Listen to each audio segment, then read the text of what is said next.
Shalom Bapak Ibu, Saudara-saudariku yang terkasih dalam Yesus Kristus. Selamat berjumpa lagi dengan saya, Pastor Stefanus Chandra, dalam Insani, Inspirasi Sabda Allah hari ini, channel renungan yang sama kita cintai ini. Adapun tema renungan kita pada hari ini, 27 Desember 2021, adalah melihat dan percaya.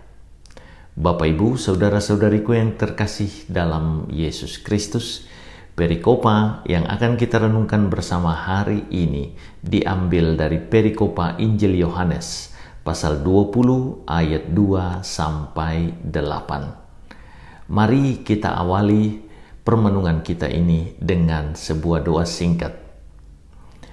Dalam nama Bapa dan Putra dan Roh Kudus. Ya Yesus yang baik, selamat pagi, terima kasih untuk kesempatan berharga kami boleh datang ke hadirat-Mu merenungkan sabda-Mu. Layakkan kami menjadi tanah yang subur bagi sabda-Mu. Kemuliaan bagi-Mu bersama Bapa dan Roh Kudus Allah memerintah, kini dan sepanjang masa. Amin. Kebangkitan Yesus. Pada hari pertama minggu itu, pagi-pagi benar ketika hari masih gelap, pergilah Maria Magdalena ke kubur itu dan ia melihat bahwa batu telah diambil dari kubur. Ia berlari-lari mendapatkan Simon Petrus dan murid yang lain yang dikasihi Yesus dan berkata kepada mereka, "Tuhan telah diambil orang dari kuburnya dan kami tidak tahu di mana ia diletakkan." Maka berangkatlah Petrus dan murid yang lain itu ke kubur. Keduanya berlari bersama-sama, tetapi murid yang lain itu berlari lebih cepat daripada Petrus, sehingga lebih dahulu sampai di kubur. Ia menjenguk ke dalam dan melihat kain kafan terletak di tanah, akan tetapi ia tidak masuk ke dalam. Maka datanglah Simon Petrus juga menyusul dia dan masuk ke dalam kubur itu. Ia melihat kain kafan terletak di tanah, sedang kain peluh yang tadinya ada di kepala Yesus tidak terletak dekat kain kafan itu, tetapi agak di samping di tempat yang lain dan sudah tergulung. Maka masuklah juga murid yang lain yang lebih dahulu sampai di kubur itu, dan ia melihatnya dan percaya. Sebab selama itu mereka belum mengerti isi kitab suci yang mengatakan bahwa ia harus bangkit dari antara orang mati. Lalu pulanglah kedua murid itu ke rumah. Saudara-saudariku yang terkasih dalam Yesus Kristus, hari ini kita merayakan pesta Santo Yohanes Rasul dan penulis Injil. Rasul Yohanes sejak awal dipercaya sebagai murid yang dikasihi Yesus. Yohanes juga dalam Injil yang ditulisnya menyatakan berkali-kali bahwa terdapat relasi personal yang akrab dan dalam antara dirinya dengan Yesus, sehingga ia dengan terus terang menyatakan diri sebagai murid yang dikasihi oleh Yesus. Keakraban dan kedekatan dengan Yesus tampak pada sikap murid yang dikasihi ketika dia berlari ke makam Yesus dengan sangat antusias guna melihat kebenaran berita yang dibawa oleh Maria Magdalena dan teman-temannya. Ia sampai di makam terlebih dahulu, tetapi menunggu Petrus. Petrus yang terlebih dahulu masuk ke makam kosong tidak memahami bahwa kondisi yang ada, kain kafan terletak di tanah, kain peluh sudah tergulung, tidak memahami bahwa itu adalah bukti awal akan berita kebangkitan yang kini menemui realitasnya. Murid yang dikasihi kemudian memasuki makam kosong, kemudian melihat apa yang terjadi. Dia percaya bahwa Yesus sungguh bangkit. Mengapa teman-teman terkasih? Karena saya harus buat sedikit ilustrasi.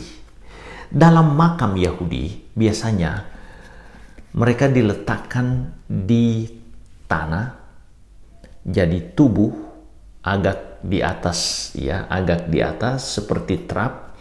Tubuh Yesus ditaruh di atas. Di atas itu kemudian ada kain kafan yang menutupi tubuh itu.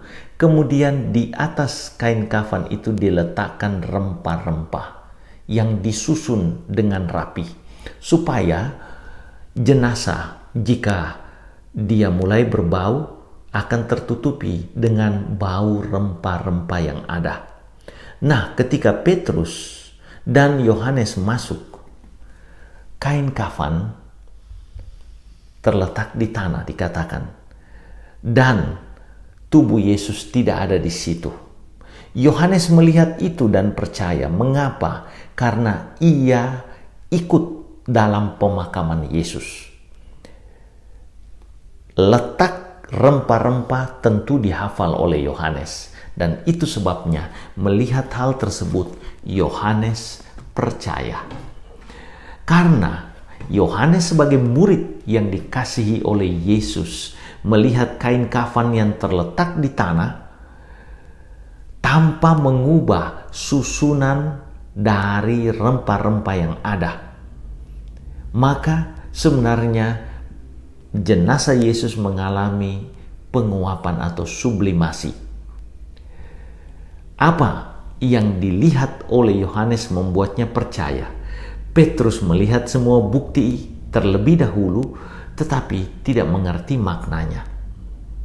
Yohanes percaya karena ia berada di kaki salib Yesus saat Yesus wafat. Ia juga turut memakamkan Yesus dan memburati atau menempatkan rempah-rempah pada mayat atau jenazah Yesus untuk menghilangkan bau. Yohanes terlibat sungguh dengan akhir hidup Yesus dan pemakamannya. Keterangan kitab suci tentang letak kain-kain itu menunjukkan bahwa jenazah Yesus mengalami sublimasi, penguapan, karena tidak ada pencuri jenazah yang repot-repot mengembalikan rempah-rempah, persis seperti ketika mereka mau mengambil jenazah. Tidak ada pencuri yang repot-repot menggulung dan merapikan kain peluh yang menutupi wajah Yesus. Letak kain-kain tersebut adalah bukti mujizat kebangkitan. Yohanes percaya karena dia adalah satu-satunya murid Yesus yang ikut merawat jenazah Yesus. Pesan perikopa ini sangat jelas, yakni jika kita ingin menyaksikan kuat kuasa Allah bekerja atas kita, maka kita harus terlibat dengan setia dalam jalan Yesus. Banyak mujizat dihadirkan Allah dalam kehidupan manusia, tetapi banyak manusia menanggapinya sebagai hal biasa dan mengklaim hasil dalam hidup sebagai hasil kerja kerasnya, bukan sebagai rahmat dari Allah.